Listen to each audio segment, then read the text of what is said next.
This is the third and final part of the Think or Be Eaten shows that are dedicated to looking at this 1934 alleged coup to unseat or kick upstairs the sitting president, Franklin Delano Roosevelt. I'll finish up with Sutton's book, Wall Street and FDR, and then move on to Hans Schmidt's book, The Maverick Marine. And if you want to read a good deal of this book and a good deal of this 15th chapter entitled Renegade Marine, in which the coup is talked about and is reported about from Schmidt's sources, you can do that. Go to books.google.com, put in the search engine Maverick Marine, and it'll pop up. But parts of chapter 15 are omitted. A couple of little details from last time around. The one book I was referring to where you can read about Butler is Old Gimlet Eye, The Adventures of Smedley D. Butler as Told to Lowell Thomas. I was thinking Norman Thomas, but Lowell Thomas, who in the 50s had a kind of an adventure show. So that's it. That's one of them. The other one I was referring to, from which I might read some excerpts because it shows quite clearly and from the man's own words what Butler felt about serving the military, which had to serve the interests of corporate America. And that is entitled General Smedley Darlington Butler, The Letters of a Leatherneck, 1898 to 1931, edited by Anne Cipriano Benzin.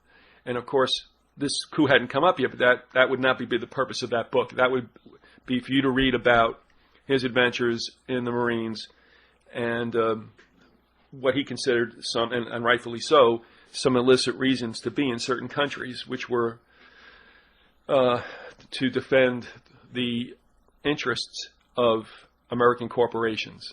And lastly, the Spivak I was trying to think of was not John L. Spivak, who had written a book from which Sutton quoted, but it was Lawrence Spivak, who was a giant at NBC. He was the originator of Meet the Press, and he died in 1994.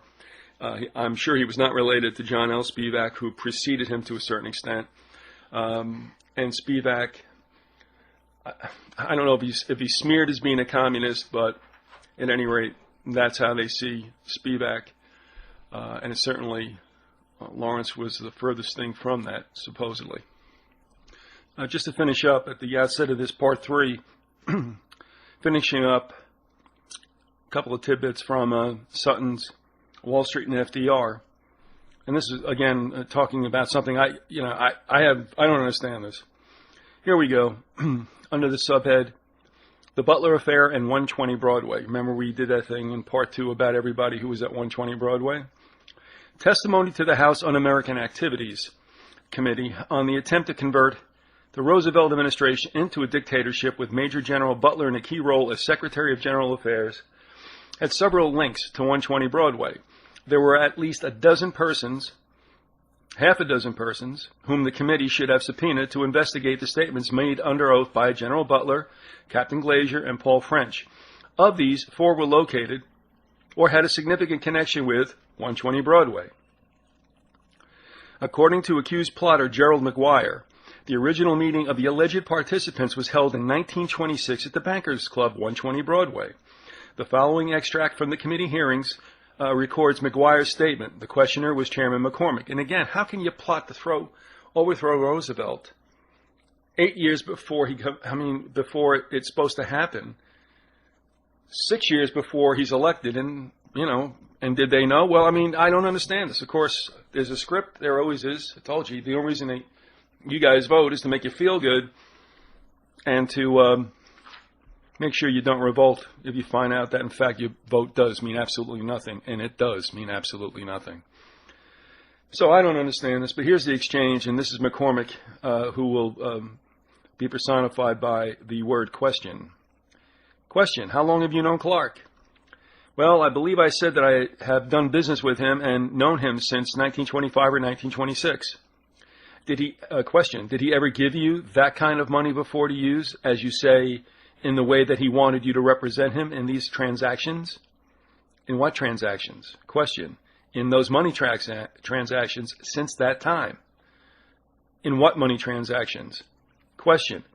What I mean is this. Since 1926, at the time that you met him and after, this was really the first time that you got this money without any receipt or papers or anything at all? Yes. Question. And this dinner was at the Bankers Club at 120 Broadway, wasn't it? Yes. Question.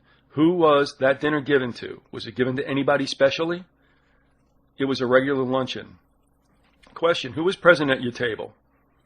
Mr. Christmas. Question. And yourself? Yes. Question. And Mr. Clark? Yes. Back to Sutton. Thus, although the original meeting that brought together Robert S. Clark, his attorney Christmas, and bond salesman Gerald McGuire was held at 120 Broadway, and Christmas and Clark were linked in numerous ways to McGuire, neither Christmas nor Clark were called by the committee. Further, Captain Samuel Glazier of the CCC camp in Elkridge, Maryland, reported to the committee that Jackson Martindale had inquired about the training of 500,000 civilian soldiers for political purposes.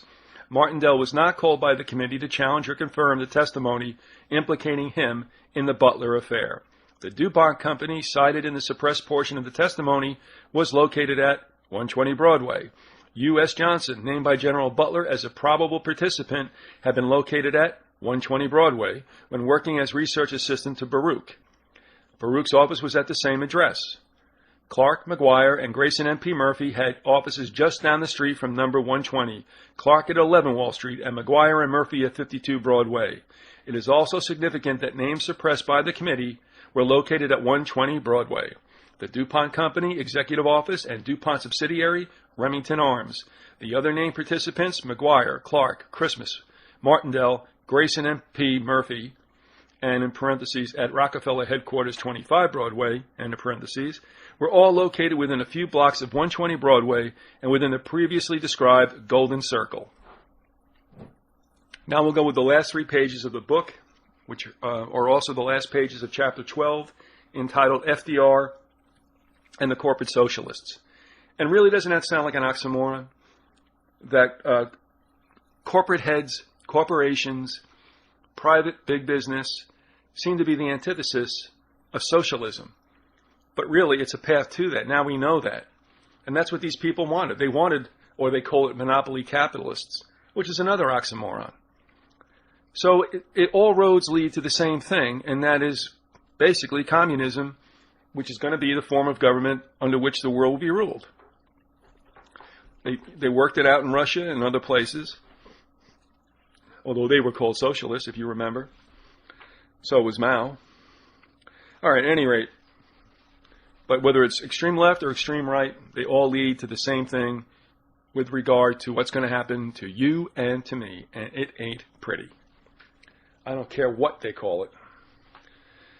All right, we'll pick it up, Chapter 12. All right, now they talk about the National Recovery Administration, and we pick it up. Sutton writes, fortunately, NRA failed. Big business attempted to oppress the little man. The codes were riddled with abuses and inconsistencies. It was put out of its misery by the Supreme Court in the Schechter-Poultry decision of 1935, although its failure was evident long before the Supreme Court decision. Because of failure of NRA, the so-called 1934 Butler affair becomes of peculiar interest. According to General Smedley Butler's testimony to Congress, supported by independent witnesses, there was a plan to install a dictator in the White House. President Roosevelt was to be kicked upstairs, and a new general secretary, General Butler was over the post, was to take over the economy on behalf of Wall Street. Far-fetched as this accusation may seem, we can isolate 3 major statements of fact. 1. There was independent confirmation of General Butler's statements, and in some measure unwilling confirmation by one of the plotters. 2. There existed a motive for Wall Street to initiate such a desperate gamble. The NRA-SWOPE proposal was foundering. 3. The alleged identity of the men behind the scenes is the same as those identified in the Bolshevik Revolution and in the political promotion of FDR. Unfortunately, and to its lasting shame, Congress suppressed the core of the Butler testimony. Further, the New York Times first reported the story fairly, but then buried and distorted its coverage, even to the extent of incomplete indexing. This is why I've said all through those years after 9/11 that the most truthful takes on what happened that day were the first electronic and print offerings. After that, the damage control started. And that is why for those websites that have preserved those radio, TV, and newspaper accounts, you'll see why you've never encountered them either ever or ever again. We are left with the definite possibility the failure of the Baruch Swope Johnson NRA plan was to be followed by a more covert, coercive takeover of American industry. This occurrence deserves the fullest attention that unbiased scholars can bring to it. Obviously, the full story has yet to emerge. Once again, as in the earlier volume, we found a remarkable concentration of persons, firms, and events at a single address, 120 Broadway, New York City. This was FDR's office address as president of Fidelity and Deposit Company. It was Bernard Baruch's address and the address of General Gerard Swope. The three main promoters in the National Recovery Administration, FDR, Baruch, and Swope, were located at the same address through the 1920s. Now, here's what I'm saying. If they're all together in the 20s and thinking about doing this, why in the world would that same area in 1926 want to get rid of Roosevelt? You know, I'll leave it to you, okay? Can you see what's not really right here? Most disturbing of all, it was found that the original meeting for the Butler affair was held, here we go, in 1926 at the Bankers Club, also located at 120 Broadway. No explanation is yet offered for this remarkable concentration of talent and ideas at a single address. And I would ask you, why in the world would they put this, if Sutton is intimating that everybody being down there at that time were planning for what would occur in 1932, which was the planned and premeditated socialization of the United States, or a further Sovietation of socialization of the United States. Why in the world would somebody else in a Bankers Club during a luncheon be deciding how to defang this? See, something's not right here, and I think it's mainly because Wall Street was never, ever after FDR. This, I believe, is propaganda, a Hegelian hoedown, where they created good cop, bad cop. In the end, what happened was FDR was deified, lionized, and as I said, after this was all over and done with, he kicked the ever-loving snot out of Landon in the next election. Well, you could say that's because Landon sucked. It's true. I mean, who was Alf Landon? But my point is, it doesn't matter whether Landon was such a poor character or whatever. That's the way it's planned. So this guy was not hanging on tenterhooks the rest of his presidential career. All right. Quite obviously, it is an observation that must be accounted for sooner or later. We also found a concentration of directors of American International Corporation, the vehicle for Wall Street involvement in the Bolshevik Revolution, and heavy contributors to the Roosevelt campaign. Can we look at this story in any wider perspective? The ideas behind the Roosevelt New Deal were not really those of Wall Street. They actually go back to Roman times. From 49 to 44 BC, Julius Caesar had his New Deal public works projects. In 91 AD, Domitian had his equivalent of the American Construction Council to stop overproduction. The ultimate fall of Rome reflected all the elements we recognize today: extravagant government spending, rapid inflation, and a crushing taxation, all coupled with totalitarian state regulation. And this is from a footnote that deals with the book. So if you're interested, The New Deal in Old Rome, How Government in the Ancient World Tried to Deal with Modern Problems. H.J. Haskell, 1947. All right. Under Woodrow Wilson, Wall Street achieved the central banking monopoly, the Federal Reserve System.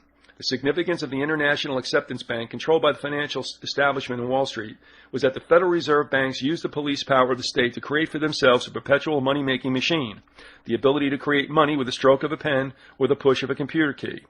The Warburgs, key figures in the International Acceptance Bank, an overseas money-making machine, were advisors to the Roosevelt administration and its monetary policies. Gold was declared a barbaric relic, opening the way to worthless paper money in the United States. In 1975, as we go to press, the fiat inconvertible dollar is obviously on the way to ultimate depreciation. Did Wall Street recognize the result of removing gold as backing for currency? Of course it did. Witness Paul Warburg to a congressional committee.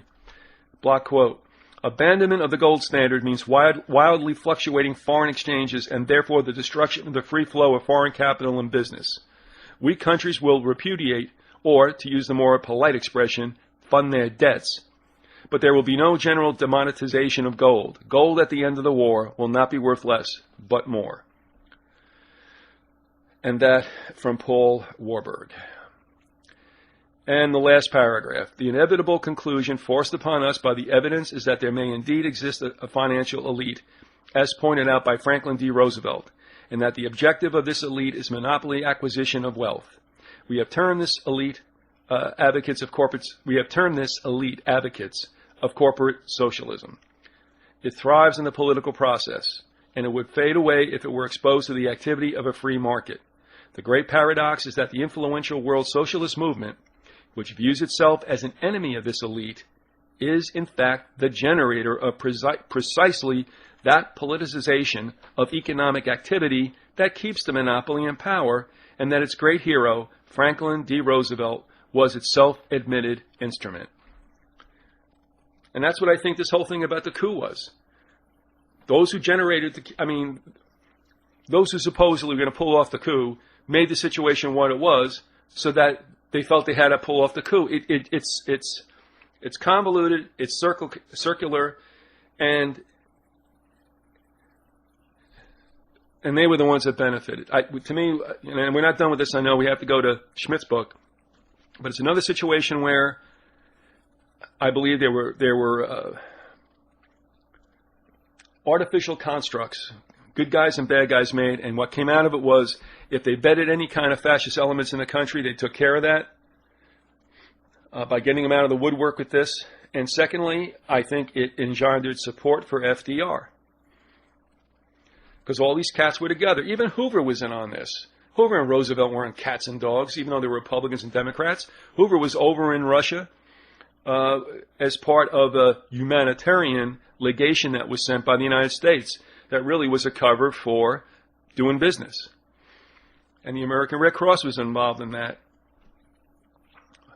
under Raymond Robin. All right, so one last time. The great paradox is that the influential world socialist movement, which views itself as an enemy of this elite, is in fact the generator of precisely that politicization of economic activity that keeps the monopoly in power, and that its great hero, Franklin D. Roosevelt, was its self-admitted instrument.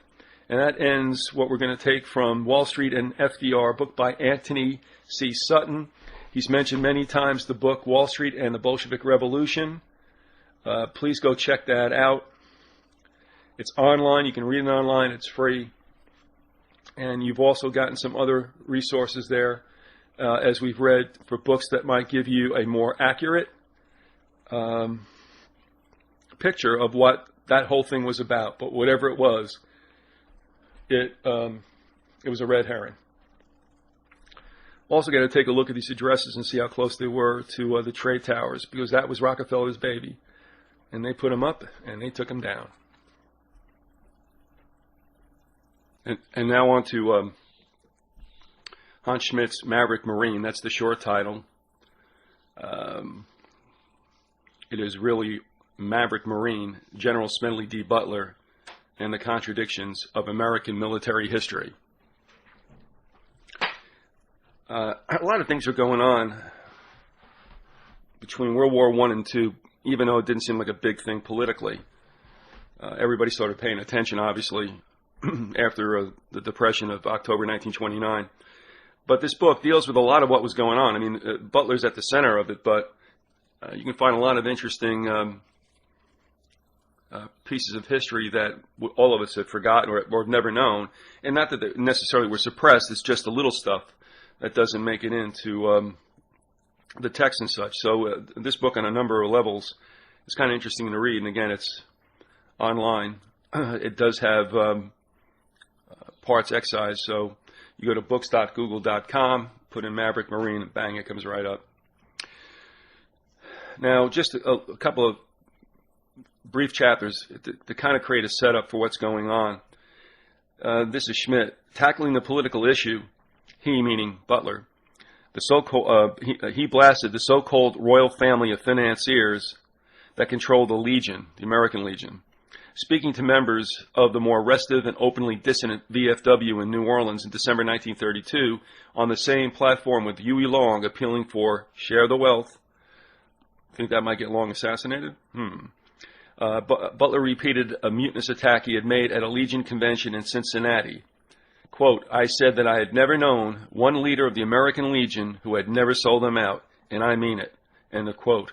The royal family, and these are Wall Street types, the royal family was maneuvering the Legion into supporting the gold standard, then advocated by certain Wall Street interests in opposition to inflationary New Deal monetary policies. Butler told the New Orleans veterans not to be taken in. Quote, what the hell do you know about the gold standard? You stand by your friends, and to hell with the rest of them. End of quote. As for Wall Street, it should pay their bonus. No, I'm sorry, it does go on. Okay, he skips it a little bit, but here's how it goes. Consider it a quote. As for Wall Street, it should pay their bonuses. I believe in making Wall Street pay for it, taking Wall Street by the throat and shaking it up. The Legion was backing the gold standard, which would seem like a good idea to us at that time. But there were charges that only one precious metal backing a currency was not a good idea. That's why there was the hubbub about using gold and silver. So one of them, if it ever were tampered with, could be somewhat leveraged or, let's call it leveraged by the use of the other one. That's gold and silver. All right, going on to the supposed coup. I mean, is a coup if they talk about it or if it happens?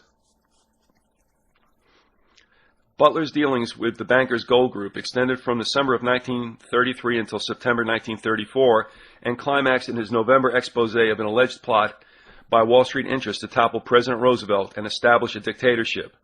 The story broke in the New York Post and Philadelphia Record under the banner headline, General Butler charges fascist plot, and revealed what purported to be Butler's testimony to a closed session of the House Un-American Activities Committee, or UAC, H-U-A-C, in New York. Financiers led by Grayson M.P. Murphy and singer, sewing machine heir Robert Sterling Clark had raised $3 million, with more in the offing, and approached Butler to lead an army of 500,000 veterans to overthrow the government in a bloodless coup. Now, how are you going to have a bloodless coup if you're going to march on Washington with 500,000 troops? Are you hoping that just everybody puts their hands up and says, I surrender? All right, going on. FDR would be persuaded to put Butler in charge of civilian conservation corps camps, which were to serve as support facilities during a paramilitary phase. Had Butler declined the role of the man on the white horse, Chief of Staff Douglas MacArthur, and then Hanford McNitter, a former American Legion commander, was said to be next in line. Other former Legion commanders were mentioned as co-conspirators. All right, that part you just heard came from the Philadelphia Inquirer. And that was November 21st, 1934. We had not heard that from Anthony C. Sutton. I think some of that is a little bit of a different deal, given how definite things were. And as you heard Butler say that he didn't want to be the head of anything. He was interested in listening about this supposed paramilitary army or whatever. All right, going on. The New York Times added rumors heatedly denied by Butler that he told friends that General U.S. Johnson was slated to be dictator and that J.P. Morgan and Company was involved. The Times' brief sketch of Butler's charges was followed by an authoritative chorus of denials, which took up most of a two-column front-page lead, conveying an impression of skepticism. An editorial the next day dismissed the whole story as a gigantic hoax. Morgan partner Thomas W. Lamont called it a perfect moonshine. MacArthur referred to it as the best laugh story of the year. Murphy said it was a damn lie, and Clark threatened a libel suit. Gerald C. McGuire and Murphy and Company employee, a Murphy and Company employee whom Butler named as intermediary, called it a publicity stunt. On the other hand, Van Zandt, head of the VFW, stated in Helena that Butler had told him about the plot 2 months previously and that he had also been approached. That is Van Zandt. Congressman John W. McCormick announced that UAC had been investigating for 5 weeks. Co-chairman Samuel Dickstein, dismissed by Time magazine as publicity-loving, said that from present indications, Butler has the evidence. We will have some men here with bigger names than Butler before this is over. And that quote also comes from The New York Times and Philadelphia Record, November 21st and 22nd, 1934. With some references also to December 3rd, 1934. That should cover it. Okay. From Butler's perspective, the flourish of publicity suited his militant, extrovert style and limited outsiders' options, though later he told J. Edgar Hoover of the Federal Bureau of Investigation that he informed UAC he had reported the plot to the Treasury Department Secret Service, apparently to no avail. Butler was a loner with no organizational base. He was well aware of the extent to which public facades of propriety and calm masked manipulations by the rich and powerful. But during the 1930s, revelations of failure and scandal had tended to discredit many conventional illusions. From the perspective of more complacent times, Butler might have seemed a disgruntled loser. Now there was something wildly heroic in his defiance. His protagonists in the present scrap, Wall Street brokers, their legal counselors, and shrewd political operatives, were backed by a supporting network that extended into Veterans Affairs, politics, and the right-wing press. For Smedley, this had come as a war of attrition. In September, he told the story to Paul Comely French, investigative reporter for the liberal J.D. Stern newspapers, The Record and Post, and two Camden sheets. French interviewed the intermediary McGuire and appeared before UAC as a corroborating witness. The story that Butler and French told under oath to the committee necessarily centered on McGuire. Smedley related in impressive detail how McGuire, first accompanied by another Legionnaire, William H. Doyle, had contacted him repeatedly over the previous year and a half regarding Legion political intrigues. Initially, Butler was to accompany several hundred Pennsylvania Legionnaires to the Chicago National Convention, where they would be strategically placed on the convention floor to start a demonstration while he read a speech favoring the gold standard. McGuire gave Smedley a copy of the speech and showed him bank books with deposits of $42,000 and $64,000. He offered to pay all expenses and subsequently identified his sponsors as Murphy, by whom he was otherwise employed as a $100 a week bond salesman, and multimillionaire Clark. In September 1933, when Butler refused the offer and accused him of bluffing, McGuire threw down a wad of 1,000 bills on a Newark hotel bed, saying it was $18,000. Butler countered that this was an ensnarement, numbered bills to implicate him, and insisted on dealing directly with McGuire's superiors. Several days later, Butler wrote McGuire that the Newark proposal was a great idea, and he would have no difficulty getting 100 Legionnaires. There must be positive assurance of financial support and no slip-up in the arrangements, particularly in the matter of paying their expenses and treating them properly. He proposed that McGuire stage a fight on the convention floor to have him invited to speak, in which case he would fly to Chicago. And I quote, "If I am to be of any value to the cause you sponsor, I would necessarily have to have some position. All this would be lost if I forced my way into this part through an imitation delegateship." End of quote. This letter is one of the few relevant items in Butler's papers. In light of his subsequent testimony and UAC documentation, he was presumably playing along with the scheme in order to draw out its sponsors. Hence the change of mind after he gets in McGuire's face in the Newark hotel room, and then seems to do a 180. Whereupon Clark, according to Butler's UAC testimony, made the pilgrimage to Newtown Square. Smedley had known him briefly during the Boxer campaign in 1900 as the millionaire lieutenant serving with the Army. Clark offered to pay off the mortgage on Butler's house and provide a private railroad car to take him to Chicago for the gold speech. The rationale for the veterans was that their bonuses would be paid in sound money. Smedley refused and berated Clark for trying to bribe him.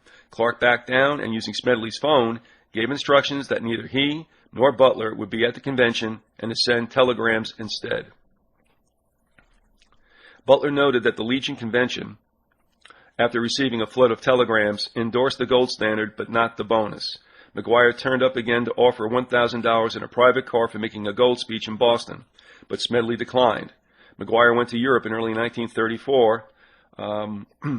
Then the two met in August, and McGuire allegedly unfolded plans for a coup. He had observed European veterans' movements, particularly in France, and proposed something similar. There would be $3 million to start with and $300 million later. Destitute captains would be paid $35 a month, privates $10. After the coup, a Secretary of General Welfare would supersede FDR in the national interest. All was to be patriotic, and there was no need for violence. McGuire, according to Butler, described Smedley's pivotal role. Quote, "The Morgan interests say that you cannot be trusted, that you will be too radical and so forth, that you are too much on the side of the little fellow. You cannot be trusted. They do not want you, but our group tells them that you are the only fellow in America who can get the soldiers together. They say, yes, but he will get them together and go in the wrong way." French testified that during their interview, McGuire boldly advocated a fascist government to save the country from communism. All right, now I'm just going to interject something. There are those who want to cut things very fine with regard to what kind of communism, what kind of Marxism, what kind of fascism. Look, to me, this whole bit about communism or fascism are both sides of a Hegelian dialectic. In other words, the way I look at it, because in the end, what I want to know is what happens to us, the citizens. I don't care which way you cut it. What are we looking at? And in every single one of these cases, you're going to wind up with state control of everything. Call it whatever you want. Define it, the variations and the subtleties, however much you want. I only care about what does it mean to the way citizens are treated. And they're going to be treated equally, as we all hear, like dogs, okay? So if someone's saying we're going to supplant communism with fascism, yes, there may have been a difference, but certainly that was also for the distinction for the coming World War II. To me, what this really means in the end, just wanting to know the bottom line, how do we get treated? Saying that we're going to use fascism to overthrow communism is like someone telling me they're going to paint their house yellow because they don't want to paint it amber. Or they're going to paint it crimson because they don't want to paint it red. Or they're going to paint it azure because they don't want to paint it blue. Who gives a rat's ass? You're under totalitarian control. That's what the game is. With all this stuff going on and all these gradations of different kind of political or / economic philosophies, what does it finally come down to for what we've been talking about with this whole conspiracy? The whole conspiracy comes down to, and we're getting very close to it, comes down to one world rule, global government. No other options, no other choices, harmony not through, I should say peace not through harmony, but through a stomping out of dissension. So all this crap, that's fine. It meant a lot maybe sometimes of people that are in political science and all that. But what it comes right down to, folks, the goal is complete control. As for the existing government, we might go along with Roosevelt and do with him what Mussolini did with the King of Italy. Butler could organize 1 million men overnight. Half the Legion and half the VFW would join. A great deal obviously depended upon how much the committee could get out of the middleman, McGuire, and to what extent he could be convincingly linked to alleged sponsors. He was a slippery witness, a short, pudgy, middle-aged man with what the record described as a plaintive voice with a faint East Side accent. McGuire repeatedly perjured himself. He admitted meeting Butler 8 or 9 times, initially as a member of the Legion's Distinguished Guest Committee, to see if Smedley would favor the sound dollar and run for commander of the Legion. Together with Doyle, he proposed a gold resolution at the Chicago Convention and sent 99 telegrams. But he flatly denied just about everything else and was badly compromised by the committee's investigations into his bank accounts, by his movements as traced by hotel bookings, and then by the testimony of Clark's attorney, who ran McGuire as legman for the Committee for a Sound Dollar and Sound Currency. For instance, UAC investigators established that McGuire was in Newark and in possession of a large number of $1,000 bills on the date specified by Butler, and not in Chicago, as McGuire had testified in his alibi. Having denied ever having access to more than $30,000 above board capitalization of the Committee for a Sound Dollar, he was now shown to have been in possession of $64,000 at the convention and to have spent $24,000 for what Clark's attorney called entertaining. UAC also produced letters written by McGuire from Europe reporting favorable impressions of the Croix de Feu, the right-wing French Veterans Association, plus a few references to fascism, but his evidence was weak. Clark's attorney, Albert Grant Christmas, testified frankly as to how he had run McGuire as an agent in Legion politics. This clarified the conspiratorial workings of the Committee for a Sound Dollar, which was founded by Clark. But most of this was already known from Butler's testimony substantiated by UAC investigations. Christmas offered extra tidbits that dramatized McGuire's deceitfulness, while McGuire denied proposing a gold speech to Butler.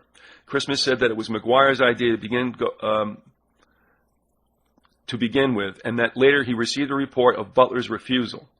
In all, he laid everything nearly at the doorstep of the Committee for a Sound Dollar and made McGuire look like a bungling third-rate competence artist. His testimony was limited to what he himself volunteered because of his privileged attorney-client relationship with Clark. Congressman Dickstein remarked to McCormick that there was no question that McGuire told an untruth and that this committee ought to do something about it, but nothing was done. UAC was at the end of its current congressional mandate, which was not renewed. Christmas testified on its final days of hearings. Thus, testimony and other evidence convincingly established that a substantial part of Butler's story was true, but mainly that which dealt with the gold cabal. This involved more details of Wall Street manipulation of veterans' affairs than had hitherto been publicly disclosed, but not so as to fundamentally recast conventional wisdom regarding the royal family, Wall Streeters, or the stereotype of legionnaire dupes wielding baseball bats as auxiliary strikebreakers. Butler's personal integrity was vindicated insofar as he was shown to have rejected enticements to sell out the rank-and-file veterans. These significant disclosures tended to be lost, however, in the confusion surrounding the larger issue of an alleged plot to overthrow the government.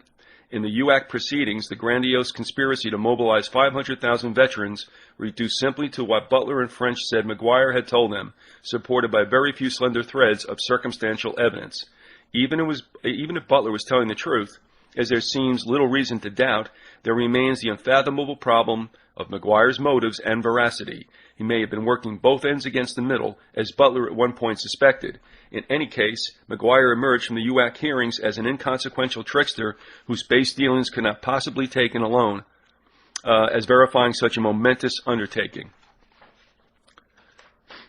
If he was acting as an intermediary in a genuine probe, or as agent provocateur sent to fool Butler, his employers were at least clever enough to keep their distance and see to it that he self-destructed on the witness stand. And that all seems to have happened. But why did Butler publicize the plot in its most lurid scope just on the basis of McGuire's fantastic pitch? Tactically, the gold cabal did constitute a prima facie case of Wall Street conspiracy, while the coup provided sensational impact to launch the whole package as a major expose. The New York Times editorialized that Butler himself does not appear to more than half credit it, but there were circumstantial details in McGuire's pitch that predicted imminent major developments in Wall Street opposition to the Roosevelt administration, demonstrating, as McGuire no doubt intended, that he had access to high-level inside information. These led Butler to believe, or so he testified, that McGuire's plot was part of a formidable undertaking. McGuire apparently made every effort to present the plot in this way, but most of Butler's and French's testimony regarding McGuire's name-dropping and informed gossiping, crucial ploys in establishing his credibility as an intermediary, were omitted as hearsay from UAC's published extracts of the hearings. The suppressed testimony was indeed hearsay, and defamatory insofar as it implicated leading Wall Street and government figures in the alleged plot.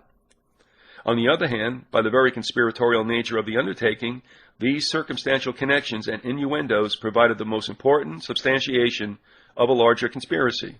Most significant was the allusion in the published version to an unnamed society to maintain the Constitution, with big fellows in it, that, according to Butler, quoting McGuire, would be publicly announced in several weeks. This society was to be the background for the veterans' plot, its members, the villagers in the opera. Censored out of the published extracts was Butler's comment, quote, and in about 2 weeks the American Liberty League appeared, which was just about what he described it to be, meaning McGuire.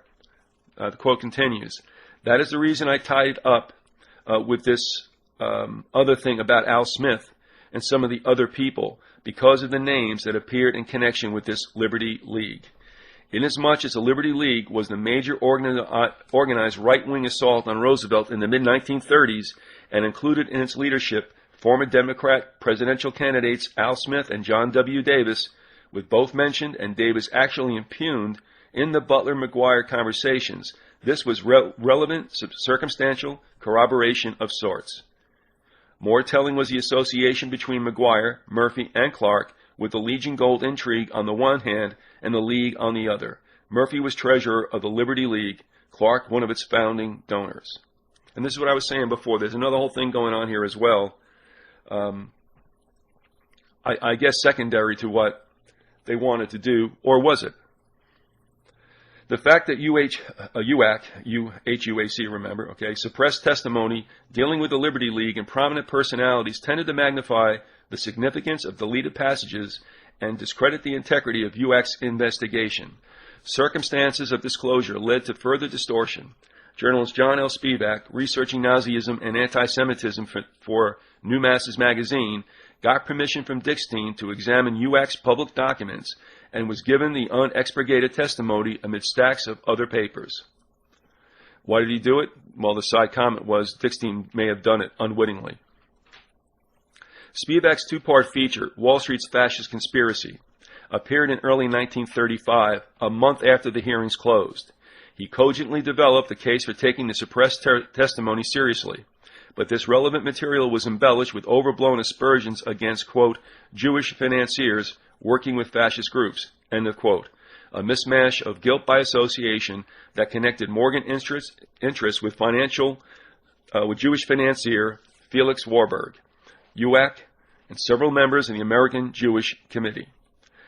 Spivak was intent upon grinding his own axes, and elucidation of the plot was obscured. The suppressed Butler-McGuire conversations could hardly support all this. Moreover, New Masses was left-wing with a limited readership. The scoop was stigmatized as red propaganda and generally not cited elsewhere. Spivak's pieces contrasted with the treatment the plot received in the right-wing press.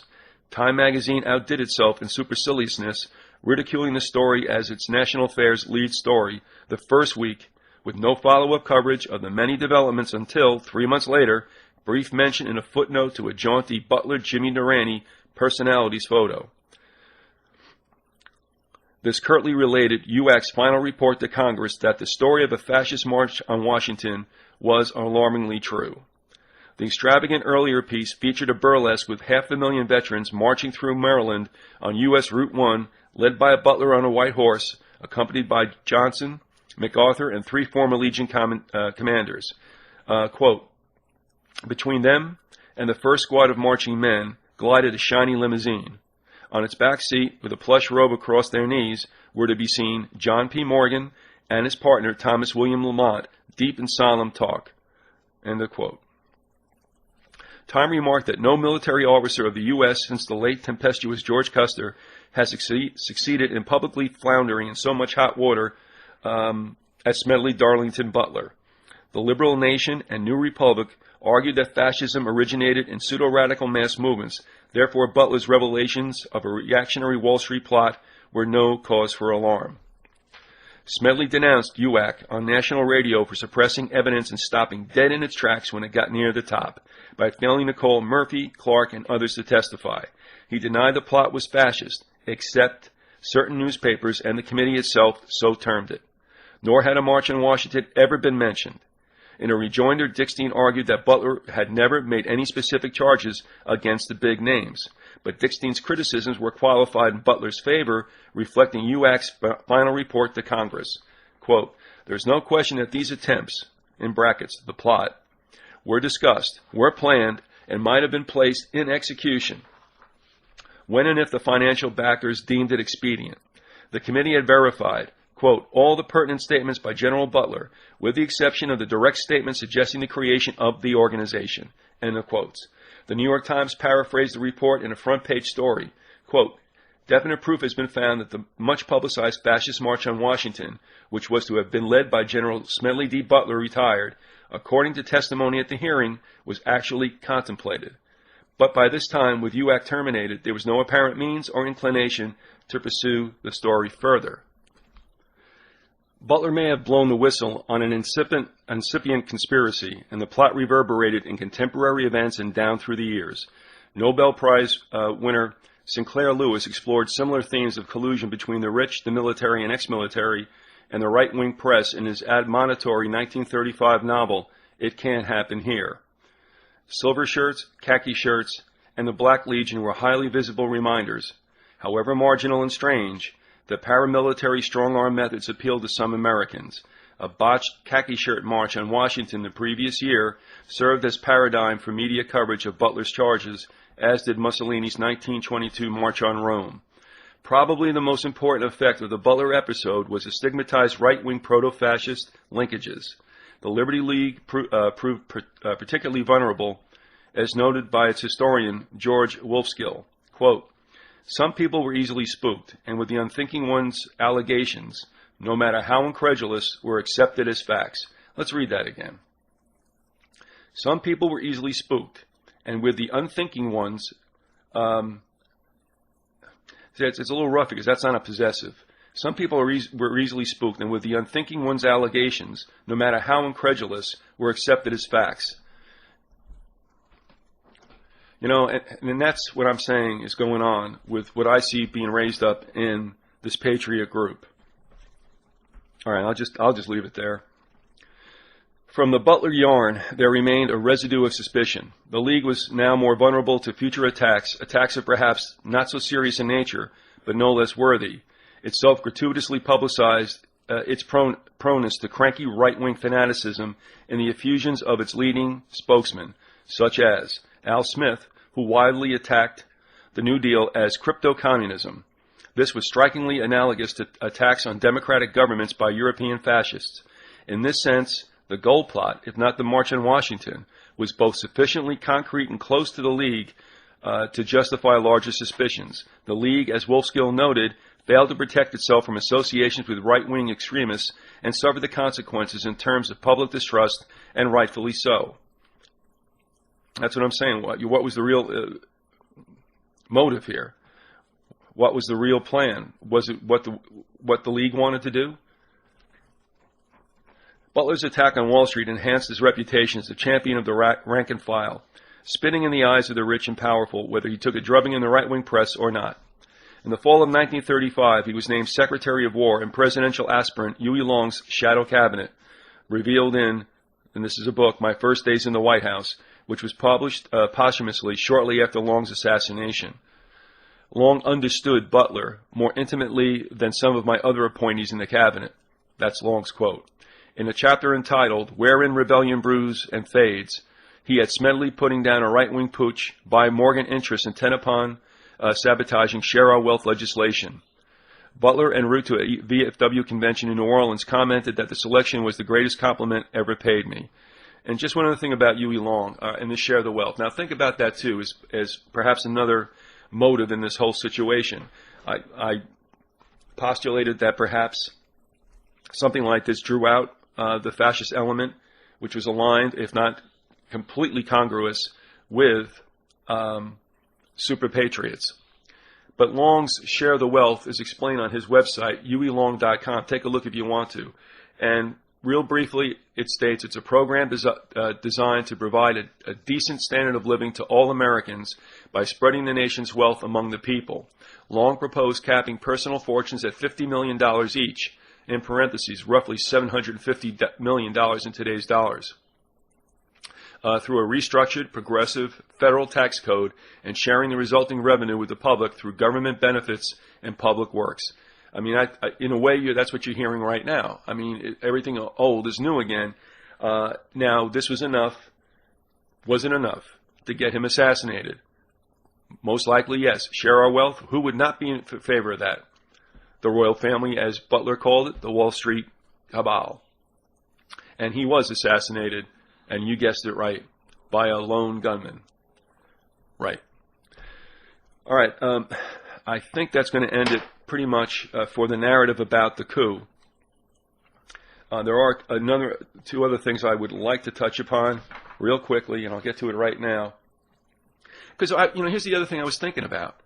All right, so the committee disbands, and they uncover things that I guess we can say are worthy of indictment. I mean, because you're talking about treason here. But nobody was indicted. But wait a second. This surfaced. Was there no FBI? Was there no Justice? Department of Justice? Why not? I mean, why do they need Congress to do anything about this if a crime had been committed? And in this book, further in this a chapter entitled Renegade Marine, and all that you've heard from Schmidt that I've read in this segment is from that chapter, Renegade Marine. It states, the FBI was aware of the alleged 1934 Wall Street plot, but apparently did not investigate. In a curious sequel, while visiting the Bureau in 1936, Butler told Hoover about a plot by Father Charles Coughlin, to invade Mexico to protect the Catholic Church from harassment. Smedley said that Coughlin, the famous radio priest whose voice he recognized, had approached him by telephone, and that the call was traced back to Coughlin afterward. The voice was obviously familiar because Butler had heard it on the radio shows that Coughlin was so famous for. Going on, it seems that Butler was being hoaxed. In any case, he was clearly wary of becoming involved in another publicized plot expose. He did mention the Coughlin plot again to an agent in 1940 in connection with what he termed dozens of screwball organizations that had invited him to appear as a speaker. Butler's affinity with Hoover reflected what historian Samuel Walker bemoaned as a trend toward highly centralized authority by which police executives were given almost complete discretion to do as they liked. Quote, like General Butler in Philadelphia and boss Frank Hague in Jersey City, J. Edgar Hoover proved that the techniques of professionalism and efficiency could easily be perverted. End of quote. Walker castigated Hoover for manipulating public fears of a crime wave during the 1930s by mounting an FBI publicity blitz regarding a few sensational criminals, in which the Bureau's press releases inflated to heroic proportions its successes. A most disturbing aspect was the vicious quality of the rhetoric used, in which Hoover referred to criminals as vermin and public rat number one. The result was reorientation of police professionalism so that the crime fighter image perniciously superseded social work aspects of policing. Butler, with his fervid warrior-style exhortations to put the law books in cold storage and bring out the high-powered rifles and machine guns, was a leading exponent of this trend. You got a lot of stuff going on here. We hear all this about law enforcement becoming more and more militant, the actual federalization of local law enforcement. And here you can see that there was something moving in that direction even back then. I mean, there's always been a desire to take out the billy clubs and put everything else away. And so it happens all the time. I mean, I think it was a lot worse in the 70s, and it seemed to die away. I was in more roadblocks in the 70s easily than any time after. Now that I say this, right? I used to get stopped in roadblocks for a particular time in the late 80s down here in Florida, and then it just stopped. I don't know if it was because of public outcry, but it comes and it goes, but it's going to come back again. All right, lastly, last excerpt from this book, just a comment about Butler and what he thought was on the horizon with regard to another war. Remember, the first had happened, the second hadn't. And Schmidt writes, Japanese aggression did not impress him, Butler. Quote from Butler, Japan happens to be the enemy this year. Next year it may be somebody else. The next thing, we may be loving the Japanese to death.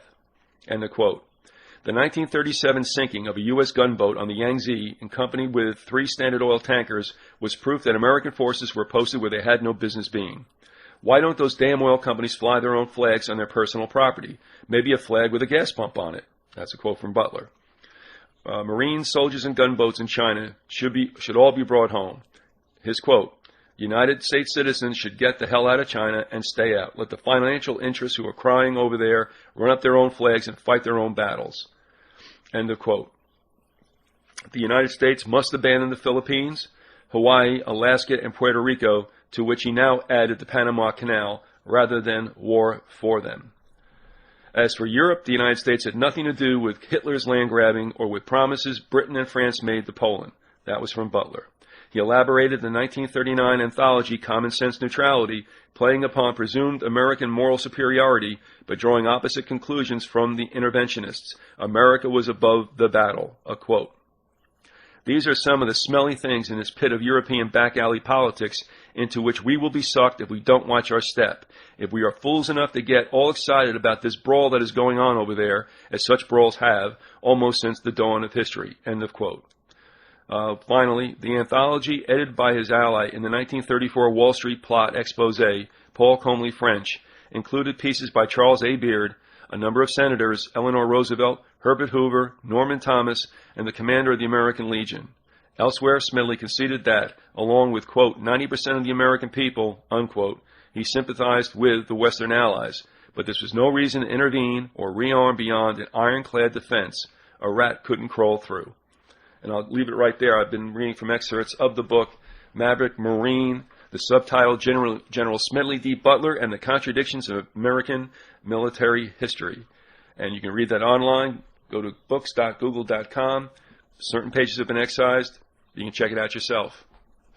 I'm not going to read anything from another book, General Smedley Darlington Butler, The Letters of a Leatherneck, 1898 to 1931, edited by Anne Cipriano Venzin.